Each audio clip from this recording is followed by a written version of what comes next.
دينا حمل الإسلام لنا دينا فسلام الله علينا والكون يردد آمينا.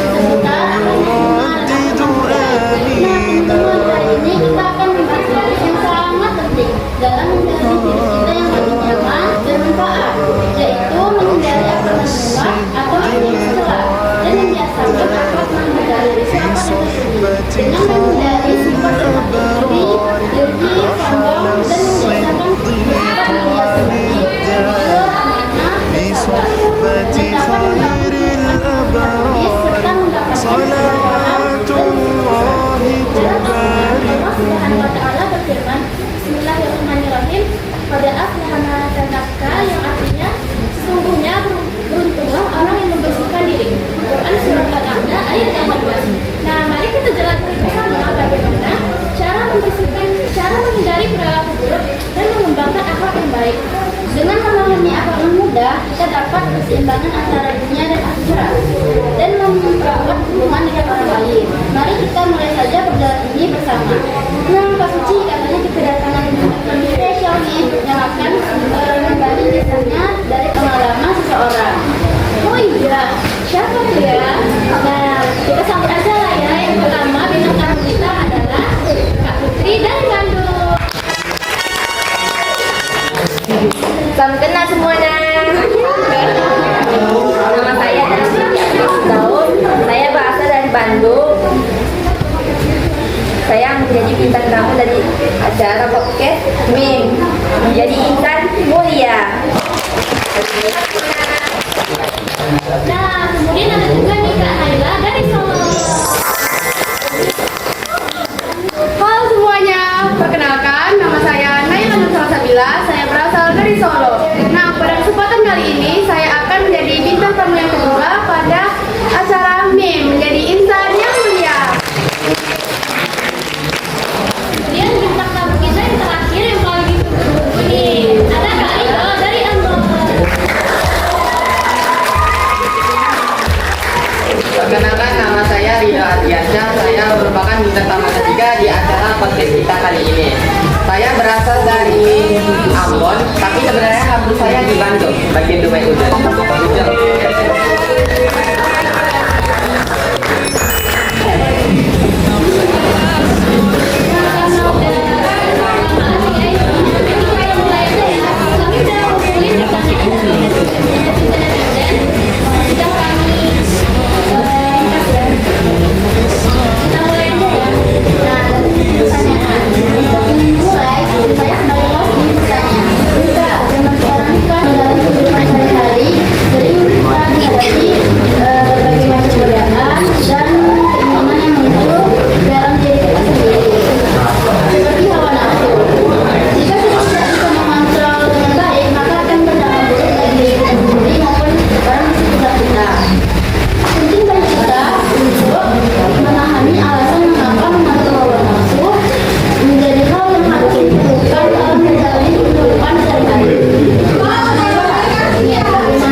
Dan adapun orang-orang yang takut kepada kebesaran Tuhannya dan menahan diri dari keinginan hawa nafsunya, maka sesungguhnya surgalah tempat tinggalnya.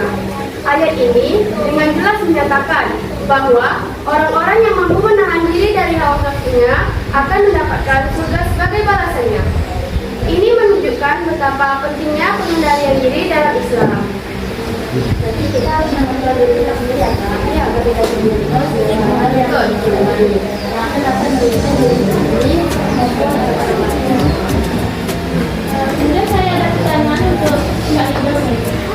Gimana sih kita sebagai orang muslim harus menghindari sifat yang temperamental atau biasa dalam kehidupan sehari-hari? Kita nggak dapat jelasin secara ringkas saja supaya mungkin orang bisa tahu. Jadi pertama jawab karena Anda minta. Sebagai seorang mukmin sejati, kita diajarkan untuk menjaga akhlak kita dalam kehidupan kita sehari-hari. Mulai dari mengendalikan emosi, terutama sikap temperamental atau ghadab.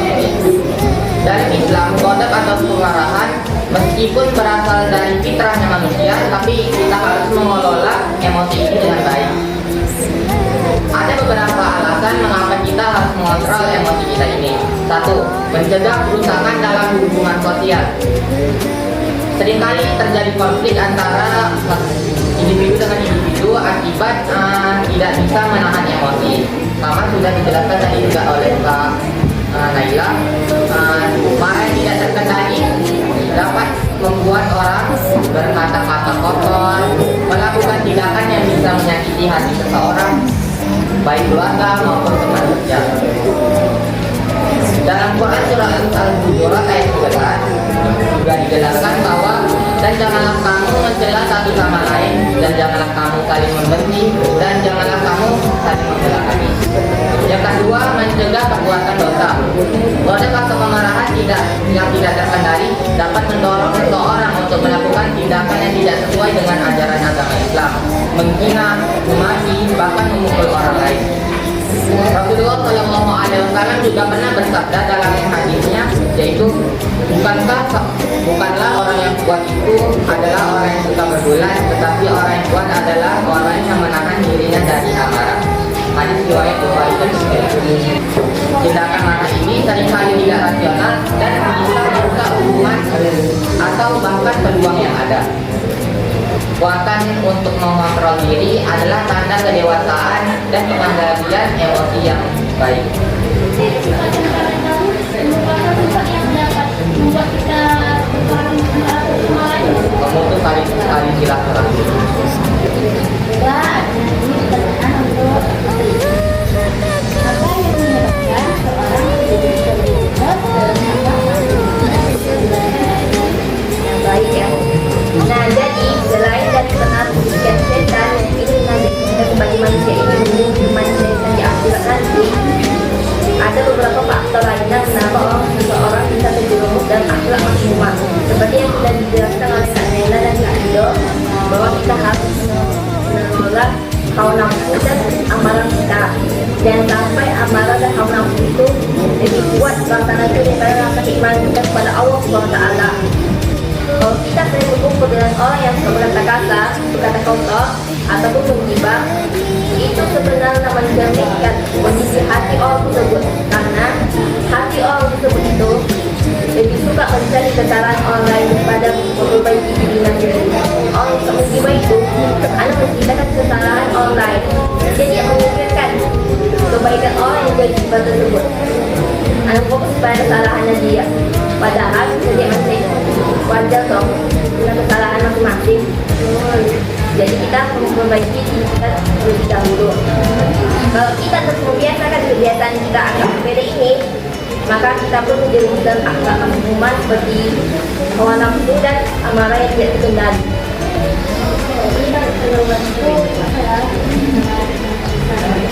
Ya betul sekali.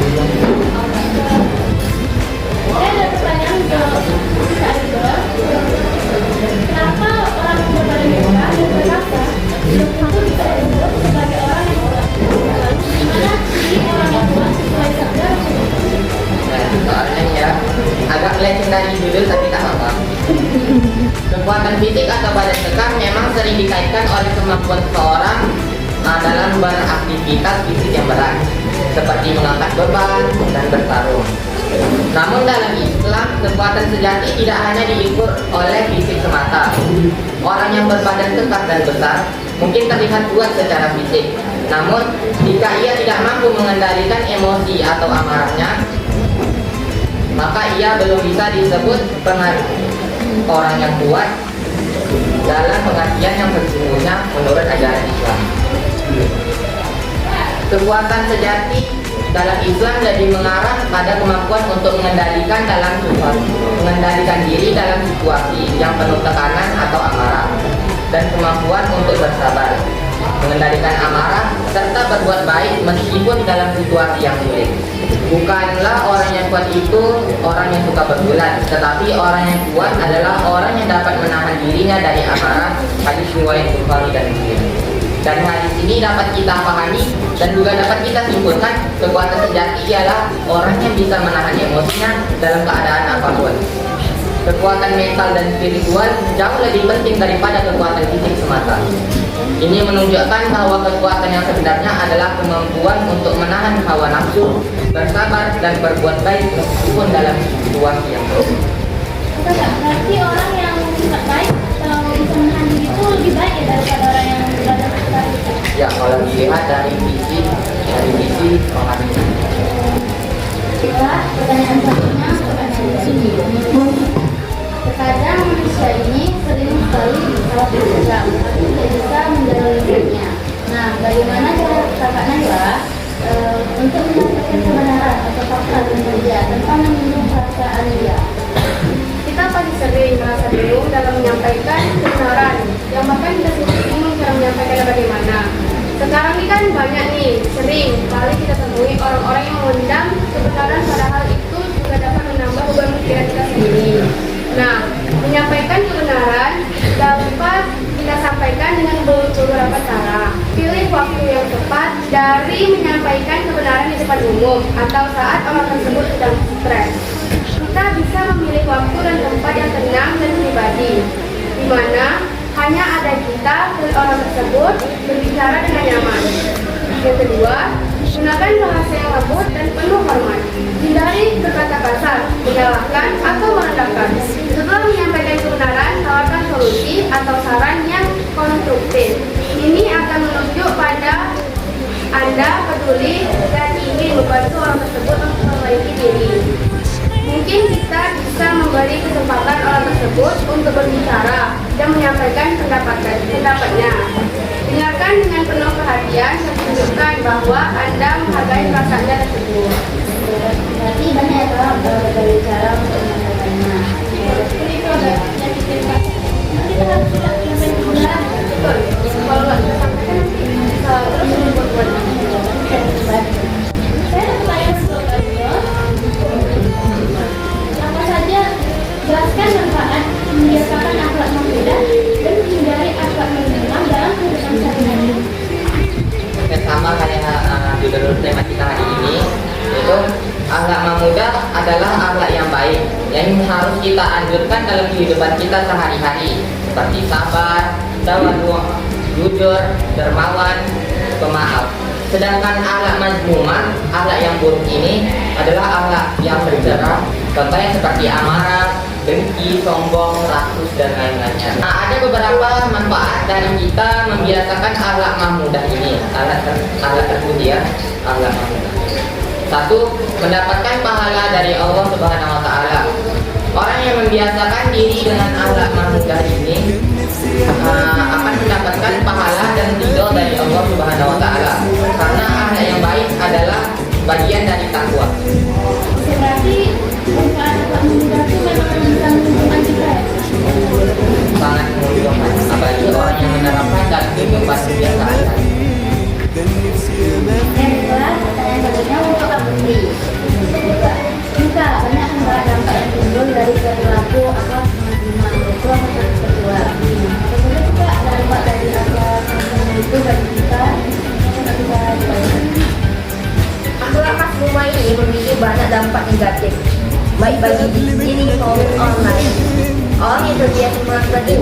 akan dijauhi dan hilang langsung hormat dari orang sekitarnya. Rahmat ini akan menjauhkan kita dari rahmat Allah SWT dan membawa kita pada kesengsaraan di akhirat. Akhlak ini juga merusak hubungan antar manusia dan menimbulkan kebencian. Oleh karena itu, kita harus menjauhi rahmat semua karena hubungan mengatakan dampak negatif daripada dampak positif. Sebab sebaik-baiknya manusia bukan diukur dari berapa banyak uang yang dimiliki, tapi berapa banyak kebaikan yang ia bawa.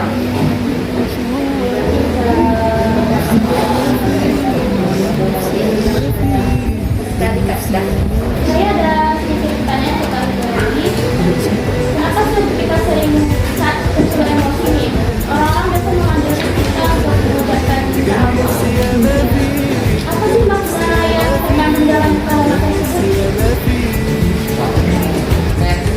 Kenapa sih? Karena kita harus setiap tersulut amarah kita harus mengucapkan a'udzubillahi minasyaitonirrajim. Kalimat ta'awudz adalah kalimat perlindungan yang kita ucapkan ketika kita merasa terprovokasi atau tersulut emosi, seperti yang tercantum dalam hadis Rasulullah Shallallahu Alaihi Wasallam. Jika seorang di antara kalian marah, maka hendaklah ia mengucapkan a'udzubillahi minasyaitonirrajim, yang artinya aku berlindung kepada Allah dari godaan syaitan yang tertutup. Hadis riwayat Bukhari dan Muslim. Jadi saat kita tersulut emosi itu adalah sifat iblis, sifat yang sering digunakan iblis. Karena kita harus mengucapkan ta'awudz agar kita berlindung kepada Allah dari godaan syaitan ini. Mengucap kalimat ini membantu kita untuk menenangkan hati dan mengingat Allah agar kita tidak tersulut emosi dan menyakiti hati orang lain, dan menjaga diri agar tidak terjerumus dalam perbuatan dosa. Berarti kalau kita tidak tersulut emosi, dalam menghasilkan setan gitu ya. Makanya kita harus mengucapkan ta'awudz biar bisa dilindungi oleh Allah dan mendapatkan ketenangan hati. Selain itu ada juga beberapa cara agar kita tidak tersulut emosi, agar kita dapat meredakan emosi ini. Selain mengucapkan ta'awudz ini, kita juga bisa minum air putih agar emosi kita mereda dengan baik. Setelah itu, kalau tidak juga emosinya mereda, boleh di dalam keadaan duduk. Dan setelah itu, kalau juga tidak mereda, boleh tidur berbaring. Dan kalau juga tidak mereda, kita dianjurkan Rasulullah SAW untuk mengambil wudhu kembali agar kita terhapus dari dosa-dosa yang salah kita lakukan, dosa mata kita yang salah melihat, mulut kita yang salah berbicara, telinga kita yang salah mendengar. Maka dari itu setelah doa wudhu itu dibacakan asyhadu an la ilaha illallah wa la syarika lah wa asyhadu anna muhammadan abduhu wa rasuluh. Kita disuruh untuk bersyahadat kembali agar kita rohani kita itu tetap tertuju pada Allah Subhanahu wa taala. Engkau dan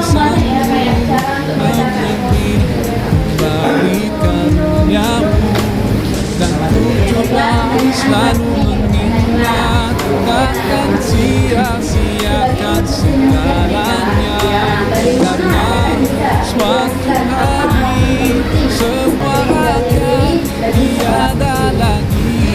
Dan di akhir hayatmu kau hidup bangga. Ini alasan yang sangat penting. Harapan atau emosi yang negatif menyebabkan stres dan cemas pada diri kita sendiri. Dengan pengendalian diri, seorang muslim dapat mencapai ketenangan batin dan kedamaian pikiran kita sendiri. Ketenangan batin memungkinkan seorang muslim untuk beribadah lebih khusyuk dan menjalani hidup dan lebih bahagia. Pengendalian diri aspek pertama yang bagi orang muslim.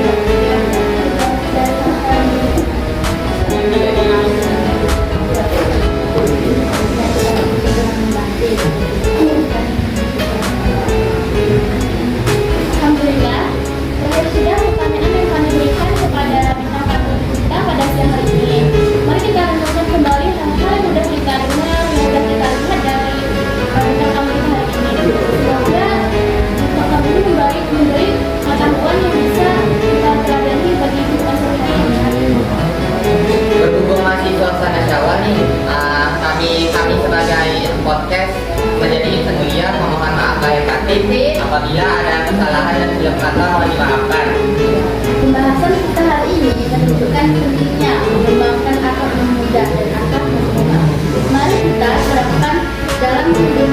3. Jangan lupa bahan